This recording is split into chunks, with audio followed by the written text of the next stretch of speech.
Magandang hapon po sa ating lahat. Tayo po ngayon ay nasa ikalimang linggo sa karaniwang panahon. Sa Ebanghelyo, inaanyayahan tayo ni Jesus na maging asin at liwanag sa mundo. Tayo asin na hahadlang sa pagkabuti ng buhay. Tayo ang bigla sa buhay, dulot ng ating pananalig sa Diyos. Sa pananampalatayang ito, tayo rin naman ay liwanag na magbibigay pag-asa sa panahon ng kapighalian at kawalan ng katarungan. Bilang pagkakaliwang ang kayo po ang lahat.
Espiritu Santo. Amen. Sumainyo ang Panginoon. Amen. Ang patid, nasa ikalimang linggo tayo ng karaniwang panahon at ang pagbasa natin sa Ebanghelyo ay tungkol sa asin at ilaw ng sanlibutan.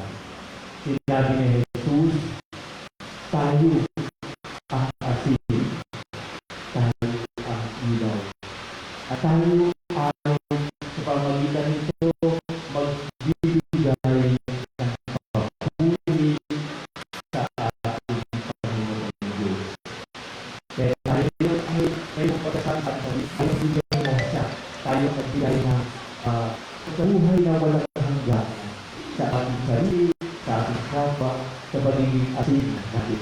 Tayo magbigay ng liwanag sa ating kapwa, sabagat tayo ang liwanag na sanlibutan. Kaya tumulog tayo sa tignan ito ng Panginoon na mayroong papatatag ng ating paninindigan na tayo ay mga ilaw at asin ng sanlibutan. Humingi tayo ng patawad sa mga naging pagtutunan ng ating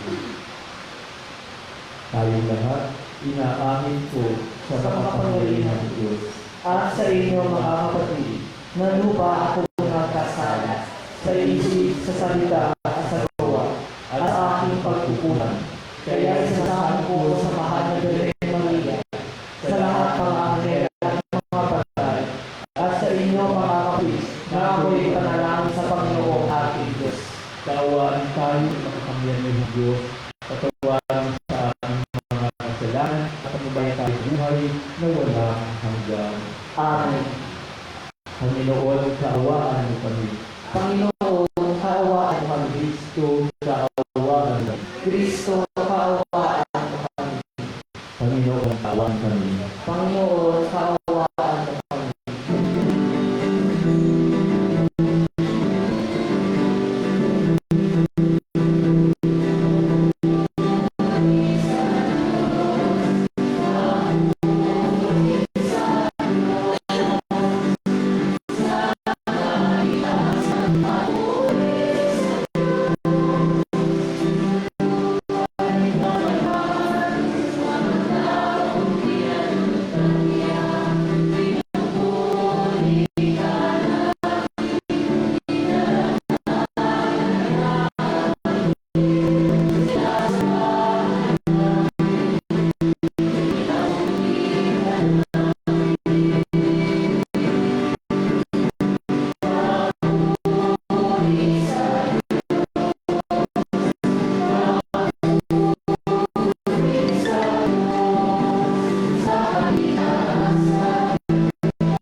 mo at kailangan subaybayan sa pamamagitan ng Kristo kasama ng Espiritu Santo sa walang hanggan. Amen. Masimupo ang lahat ng hindi sa pagpapahayag ng salita ng Diyos. Sa unang pagbasa, ang bayan ng Diyos ay maaaring maging liwanag tulad ng pagkakaliwanag sa pamamagitan ng sarili sa katawan at pagtulog ng mga aamin.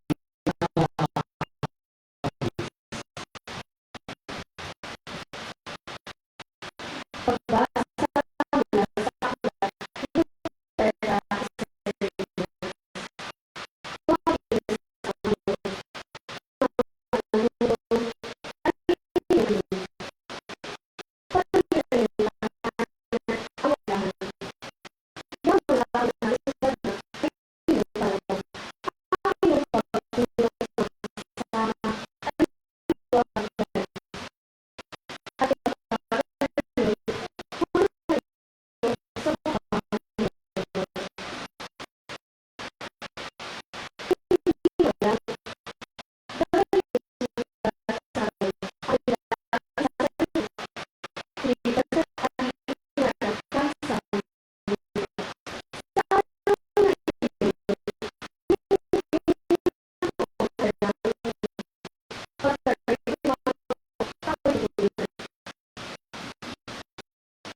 pagdiling ay liwanag sa raon ng araw.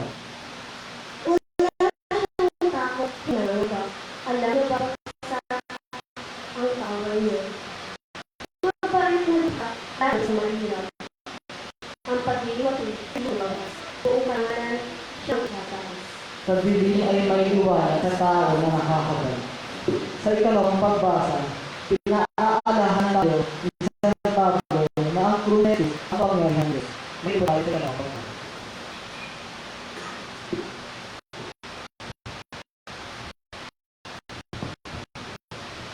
Pagbasa mula sa usulat na tungkol sa Pablo sa mga taga-Korinto. Mga kapatid, nang ako'y pumariyan, ipinahayag ko sa inyo ang lihim na panukala ng Diyos. Ngunit, hindi sa pamamagitan ng malalalim na pananalita o matataas na karunungan. Ipinasya ko, wala akong ipinangangaral sa inyo, kundi sa Jesucristo na ipinako sa krus. Kaya, mahina, takot, at nanginginig akong balak sa inyo. Sa pananalita at pangaaloy, hindi ko kayo inamit mga matatamis na pangungusap batay sa karunungan ng tao, kundi sa pamamagitan ng pagtotoo ng Espiritu at ng kapangyarihan ng Diyos. Kaya hindi na karunungan ng tao, kundi sa kapangyarihan ng Diyos, ako pala ang inuunan kay Kristo. Ang salita ng Diyos. Salamat sa Diyos. Magsalmo kayo.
Sumainyo ang Panginoon. At Ang mabuting balita ng Panginoon ay sa Mateo. mabuhay po ang Noong panahon yun, sinabi ni Jesus sa kanyang mga alagad, "Kayo'y asin sa sanlibutan. Kung mawala ng alat at asin, paano mapapanaluin ang alat ito? Wala itong maluluhan. Kaya itinatanggal at niyayamahan ng mga tao. Kayo ang ilaw ng sanlibutan. Hindi kayo sarado ang isang lungsod na nangangayo sa ibabaw ng burol. Wala na silang ilaw na lagi ang nakadaan. Sa halip ay nilagay ito sa taman upang magawa ang lahat ng nasa bahay. Gayon din naman, dapat ninyong paghahatin ang iyong ilaw sa harapan ng mga tao upang makita nila ang iyong mabubuting gawa at paghulihan ang iyong Ama na nasa langit." Ang mabuting balita ng Panginoon. pinupunan ng aming Panginoon sa Kristo. Mabuhay po.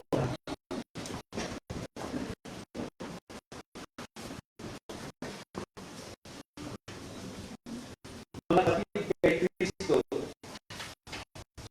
nasa pagkitaling Ebanghelyo sa Mateo na kung saan ay makikita natin yung natawag nating Sermon on the Mount. Ito yung mga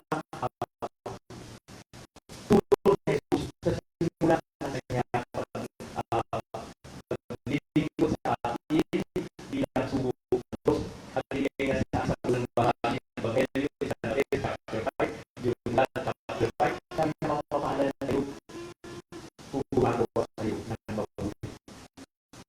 At kayo, sinasabi sa atin, gumagawa kayo ng mabuti, kayo ay mga asin ng sanlibutan. Kayo ang ilaw dito sa mundo. Ngayon, ano sinabi natin, paano mahalin asin at ilaw ng mundo? Alam na asin, sabi ko nasa ang mga asin. Dito, kahit naluluto ka ng baka o naluluto ka ng sinigang o kaya magluluto ka ng itong loob. Ano nyo ang nagbibigay lasa sa mga pagkain niluluto mo ay asin. Pero, kapag ka naglagay ka ng asin at luto ka, tinimplahan mo yung ilang baka, tinimplahan mo yung sinigang sa isda, tinimplahan mo yung itlog. Sabi mo ikaw magkatapos, ay, ang sarap ng asin. Sabi mo ay ng gano'n, ang sarap ng asin. Hindi, di ba? Ang sinasabi mo, ay, ang sarap ng nilagang baka. Ang sarap ng sinigang na isda. Kasabi mo kasi, hindi mo pinansin ang asin. Magtatapos mo yung asin pag sinabi mo, hindi mo pinansin, uy, ang sarap ng asin.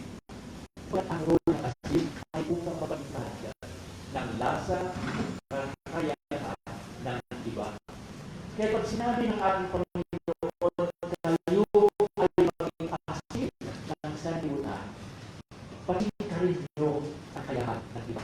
Simulan natin sa pamilya, hindi yung pasikatan, hindi yung sakingan, kundi tingnan ninyo, mas magaling sa kayo ang mga natin kaysa. Hindi, isang tao kahalaga ng bagay mo, pakitain mo ang kakayahan ng iba. Kasi ikaw yan. May mga tao kasi pag nagaligay ng tulong, hindi mo bang ikawalan na staff po. Binigyan mo siya ng attention, konti lang, mas malaki yung naibigay ng attention sa iba kasi meron isang siguro meron isang iba na nagtatampo ka na. Kasi walang iba na binigyan sa sinakakang pagiging asin. Ano ba? Nakakaharap na ako yung mga tao parang asin na pagka hindi ko binigyan ng asin, ay nagtatampo sa iyo.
ang tamang-tamang palagi. Pero, sabi na, parang alam sa aking anak, nasamahan ko siya ng pabakit ng ilang. Pagkakasama natin, alam natin, tayo ay tunay na nagiging asin ng salihan. Ganun din ang ilaw. Ang ilaw, saan mo ba ilalagay ang ilaw? Sa harapan dito?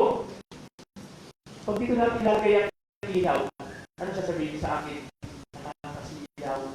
Kaya nga tuloy sa ilalagay natin ang ilaw sa itaas. Yung hindi mo nakikita.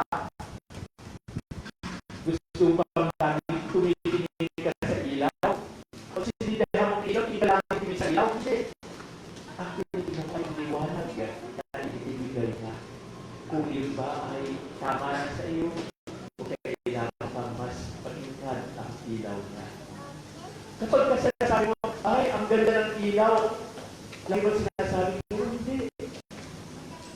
Hindi sabi gano'n, maganda ang lugar. Kasi pinapakinggan niya ang ganda ng lugar. Lumalabas ang ganda ng lugar dahil sa ilaw.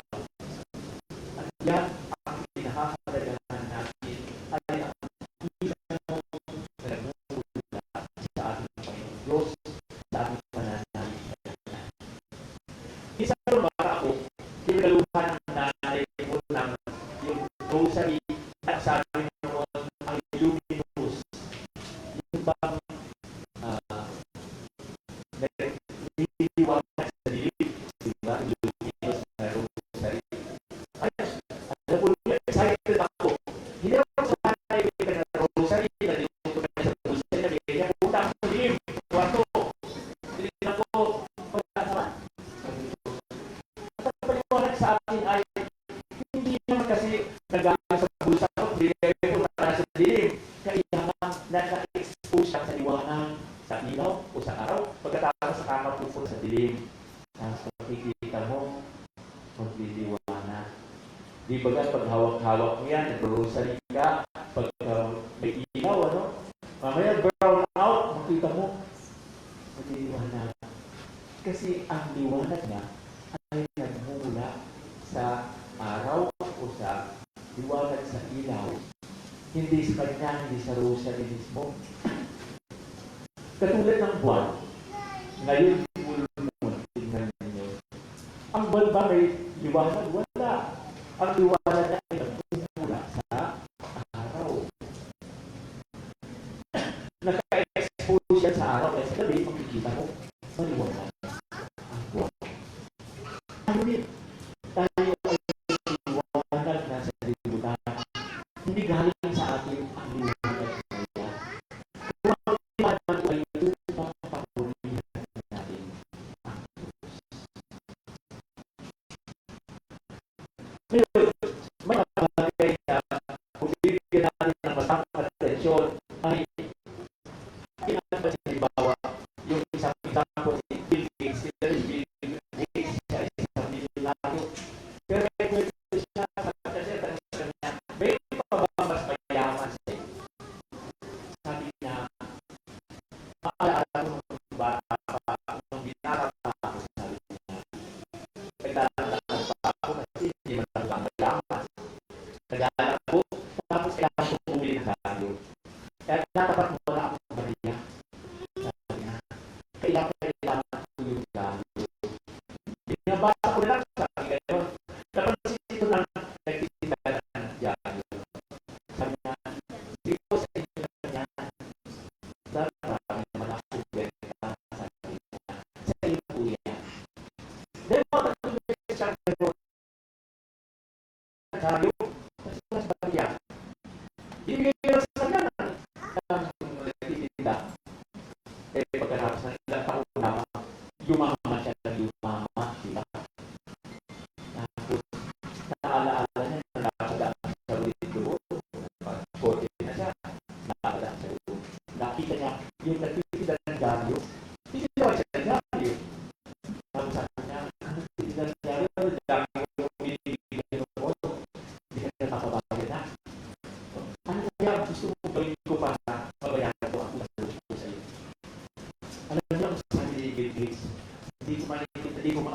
malimutan ang reflection ko dito sa akin niya.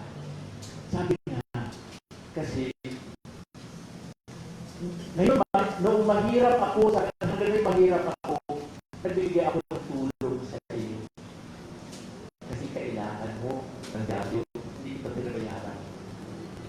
Hindi ko hinintay na yumaman ako para magbigay ng tulong sa iba. Ano ba? Hihintayin ba ninyong yumaman kayo bago kayo tumulong sa iba?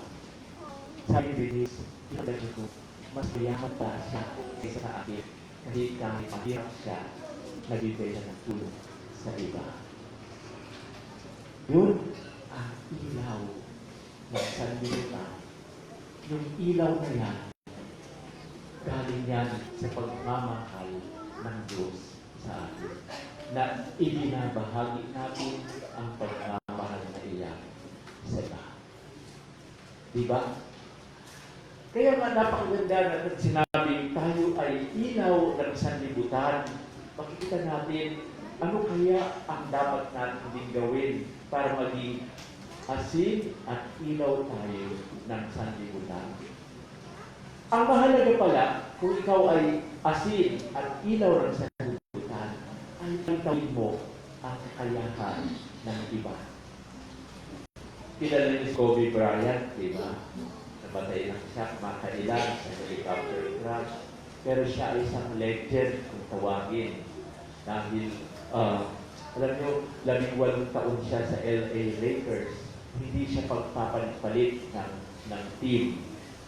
Hindi dahil sa ayaw niya masilaw sa pera. Hindi. Sabi niya, ito ang aking pinagisnan na team. Pagbubutihin ko dito. Kaya naging legend siya, si Kobe Bryant. At alam niyo, isa sa mga napakaganda, napakarami mga nagsasabi ng mga bagay niya, mga sinabi niya at ginawa niya. Isa sa mga sinabi niya ganito, the most important thing is to try and inspire people so that they can be great in whatever they want to do. Diba? Napakaganda, sabi niya, ang dapat natin gawin is to inspire people so that they can be great in whatever they want to do. Yan po ang dapat na mahalaga sa atin. Kung tayo ay maging asin at ilaw sa libutan to inspire other people. Para nang sa ganon, sila naman ay nagbibigay din ng kakayahan nila, palitawin nila ang tunay na lasa nila, tunay na kakayahan nila, tunay na liwanag na nagmumula din sa kanila mabubuting gawain.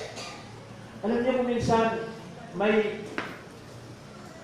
hugot kasi kung minsan tayo ay laging nagiging maganda, sinasabi, magandang ginagawa, para kung minsan nakakatakot kasi parang nandunod lagi ang tukso.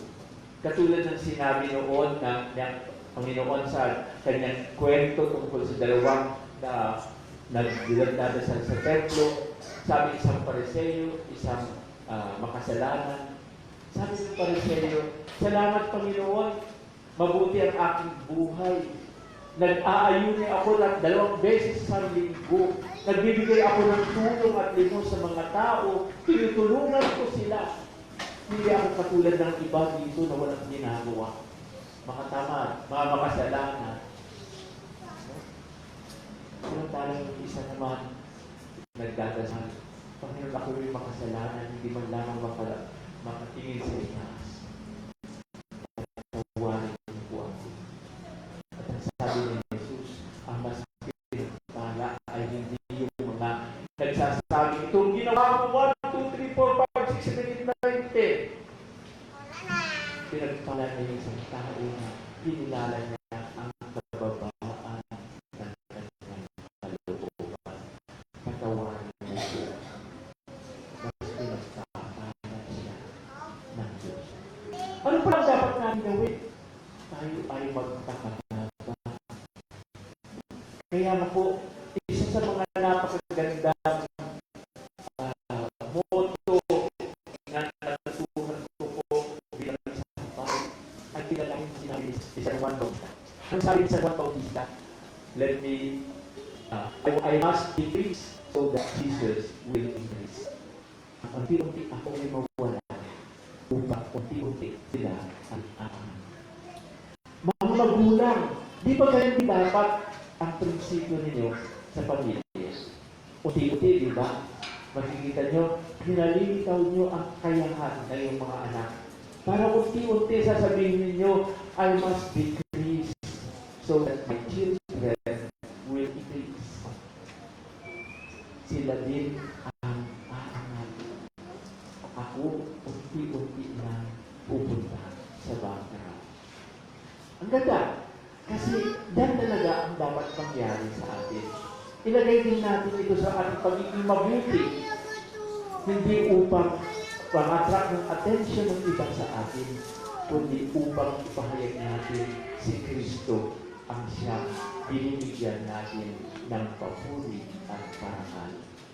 Kaya nga, napakaganda na kung bibigyan natin ng attention ito, ay iuugnay natin lagi ito sa ating pagbibigay ng papuri at pagpapasalamat sa ating Panginoong Diyos.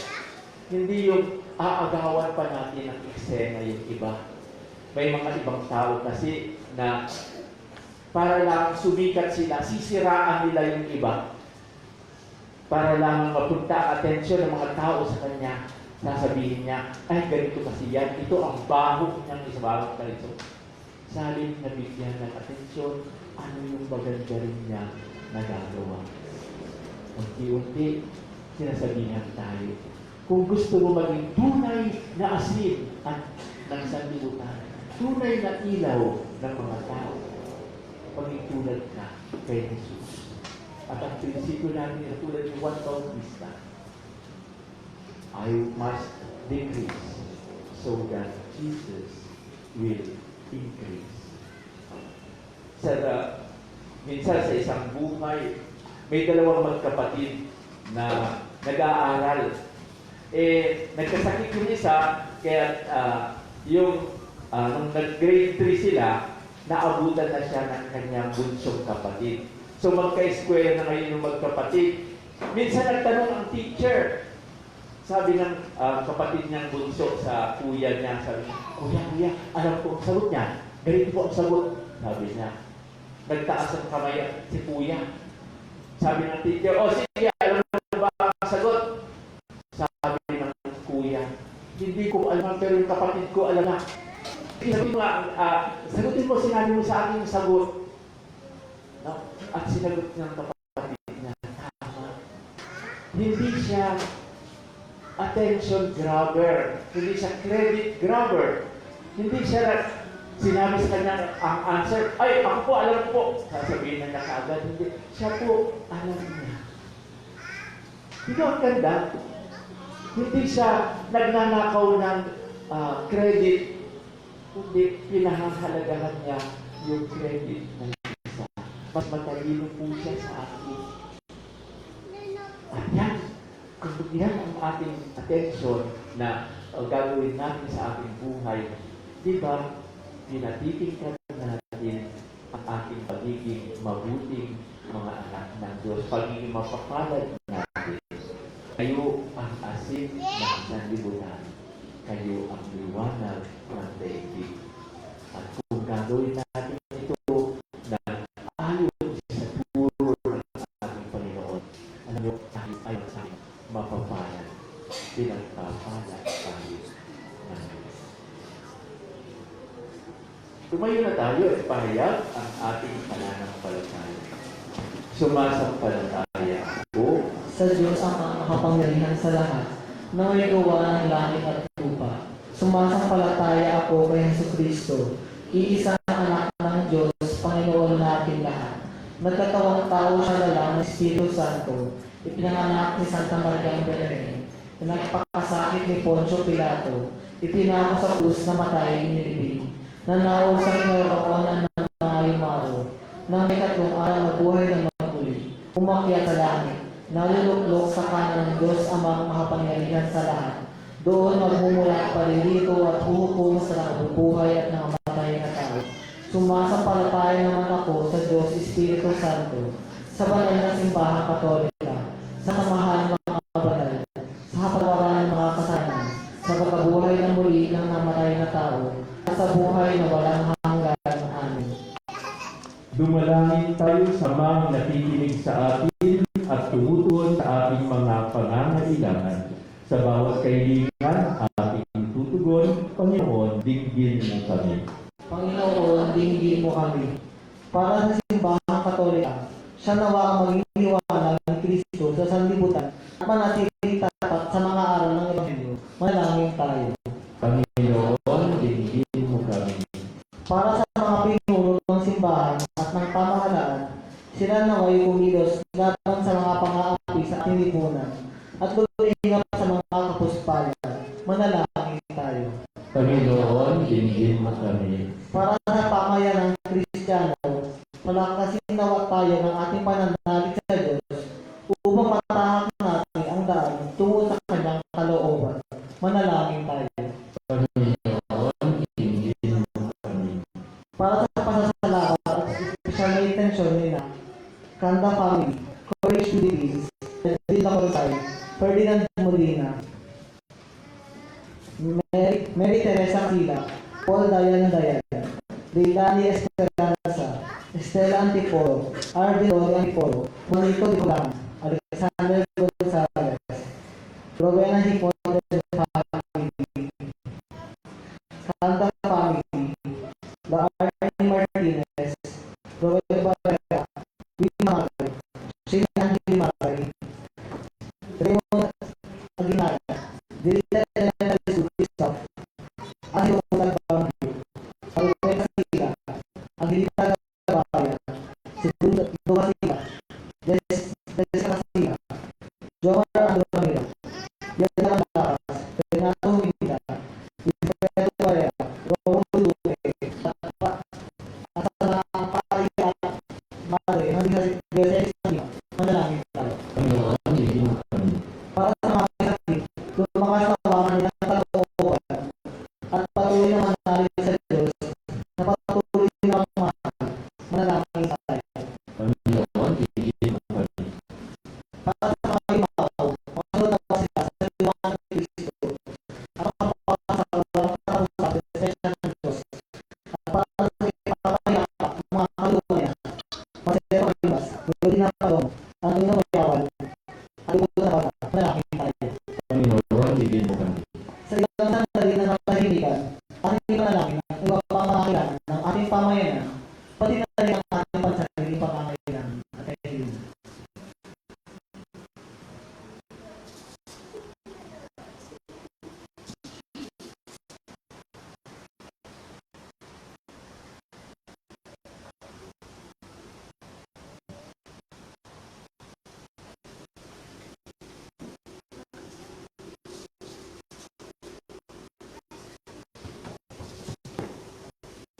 O Diyos namin Ama, sa aming pagnanais na sumunod sa yapak ng iyong anak, gawin mo kami iisa sa isip at puso sa pamamagitan ni Kristo ang Panginoon.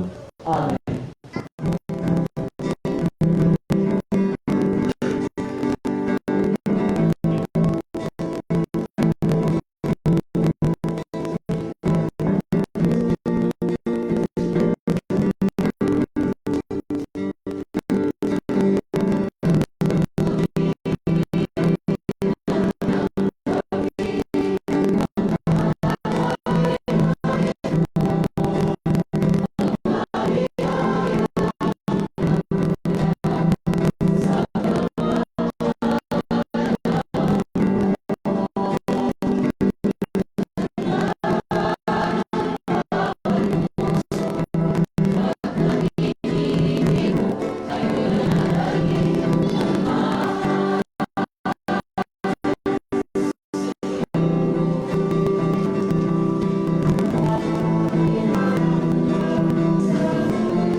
natin ay salida ng Diyos Ama makapangyarihan. Tanggapin nawa ng Panginoon ito paghahain sa iyong mga kamay sa hapon nila at karangalan sa ating kapakinabangan at sa buong sambayanan ng banal.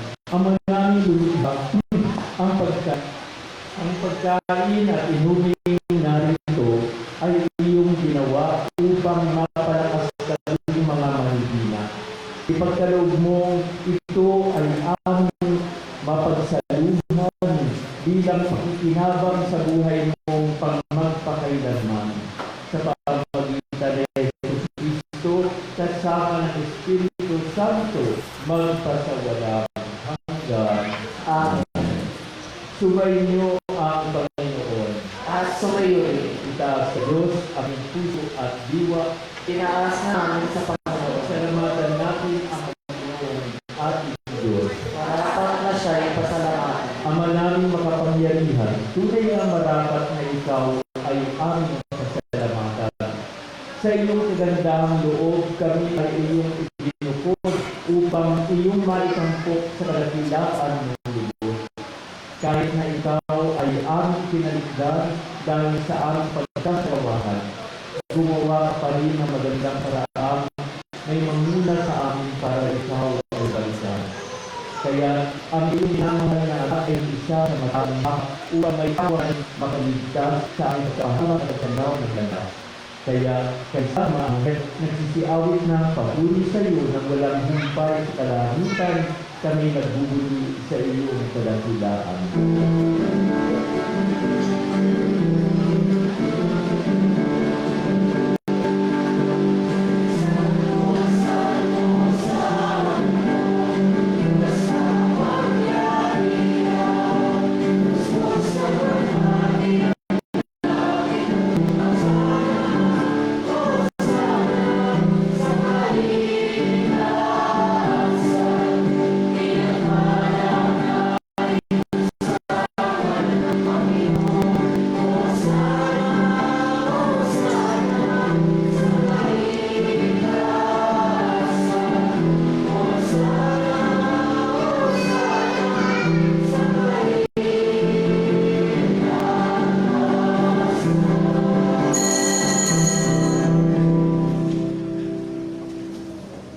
Ama naming banal, ikaw ang bukal ng tanang kabanalan.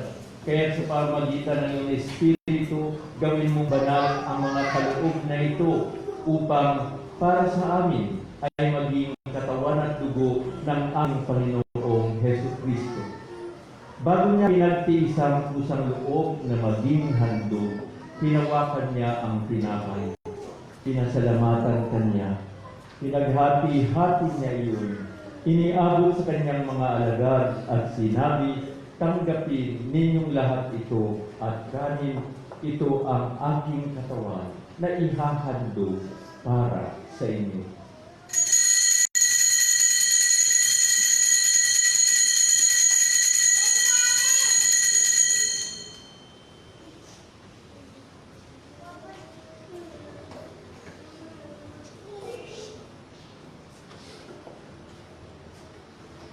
Gayun din naman, nung matapos ang hapunan, hinawakan niya ang kalis, muli kanyang pinasalamatan.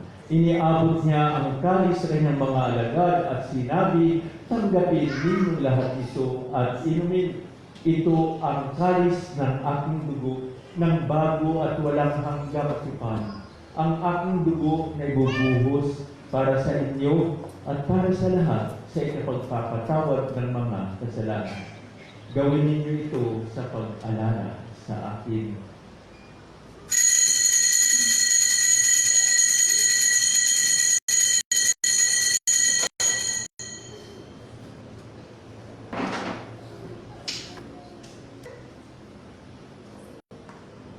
Ang misteryo ng pananampalataya.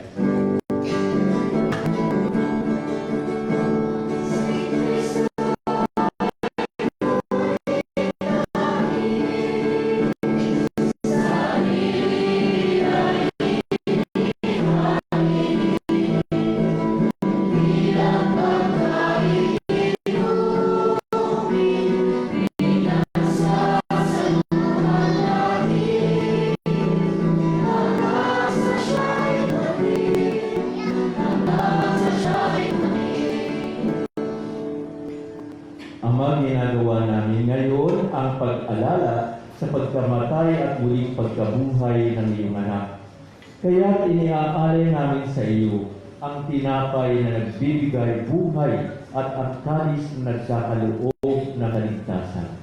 Kami nagpapasalamat dahil kami iyong minarapat na tumayo sa harap mo para maglingkod sa iyo.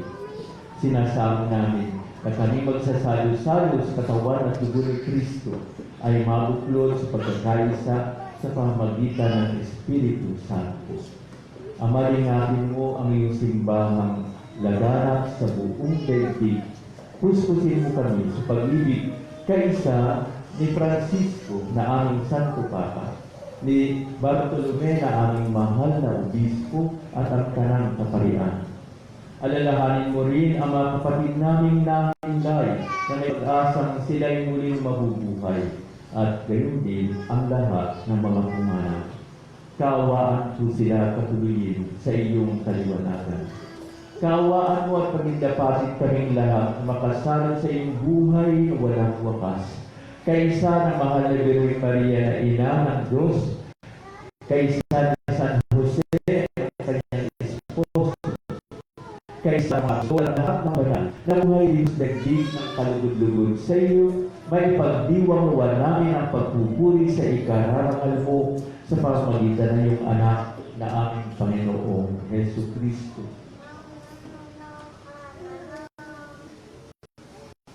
Sa pamamagitan ng Kristo, kasama niya at sa kanya, ang lahat ng banal at puri ay sa iyo, Diyos Amang makapangyarihan, kasama ng Espiritu Santo, magpasawalang hanggan.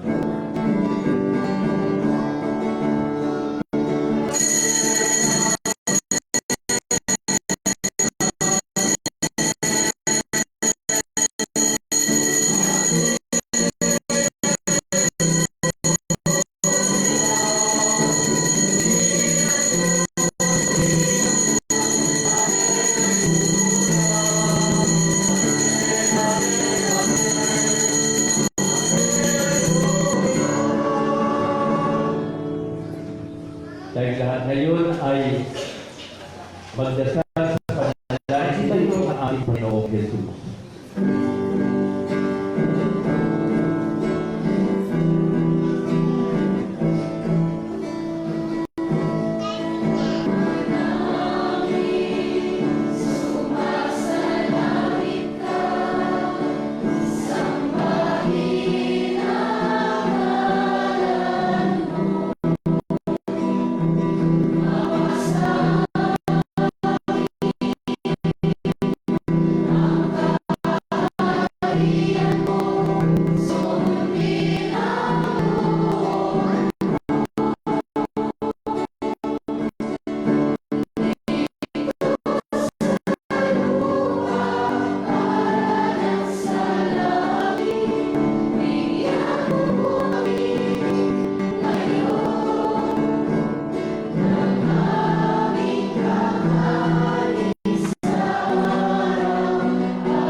Kami ay iadya sa lahat ng masama, pagkalooban sa kapayapaan, araw-araw, iligtas sa kasalanan at ilayo sa lahat ng kamahagan, samantalang aming pinananalitan ang dakilang araw ng pagpapahayag ng tagapagligtas namin si Hesus Kristo.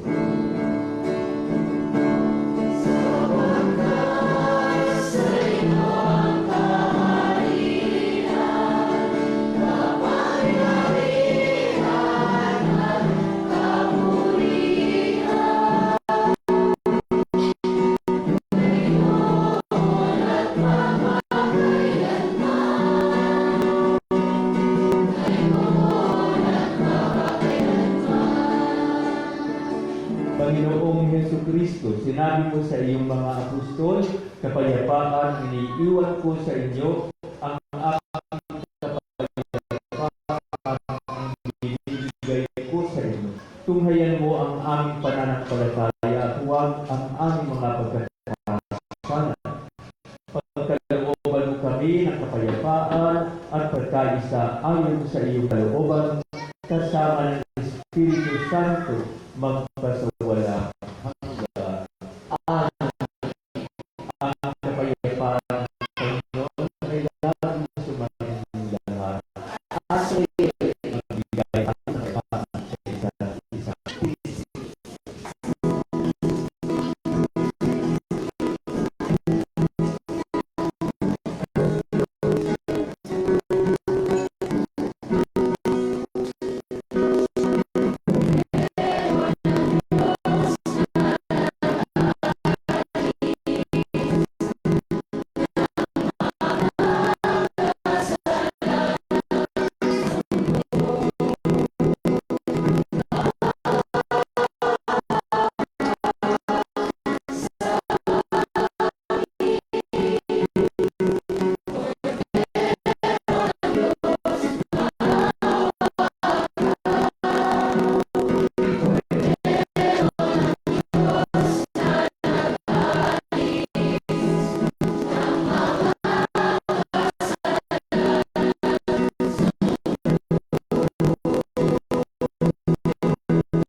Magsiluhod po ang lahat.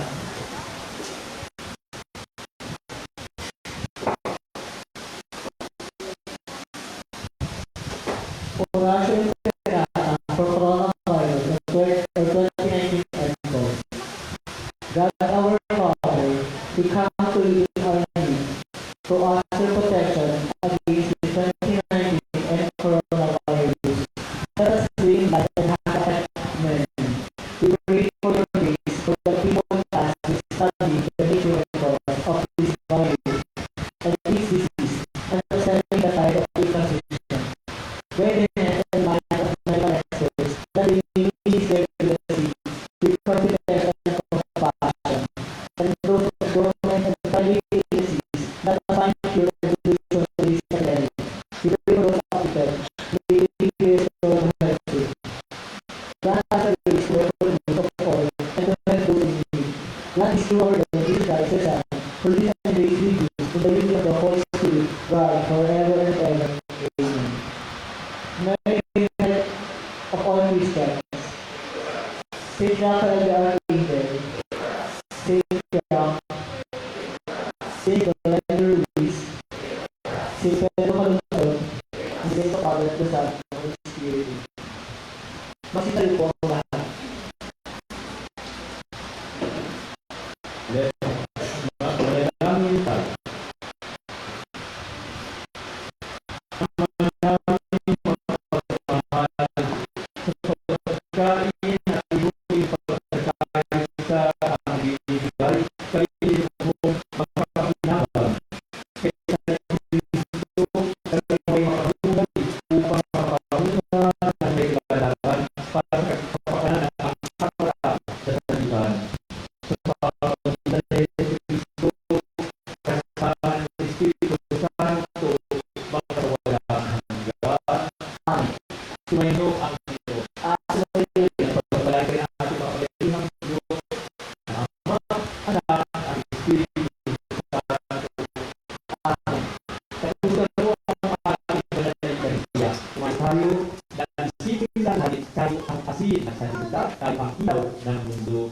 Naway kapanan natin ang tungkulin ito para mapurihan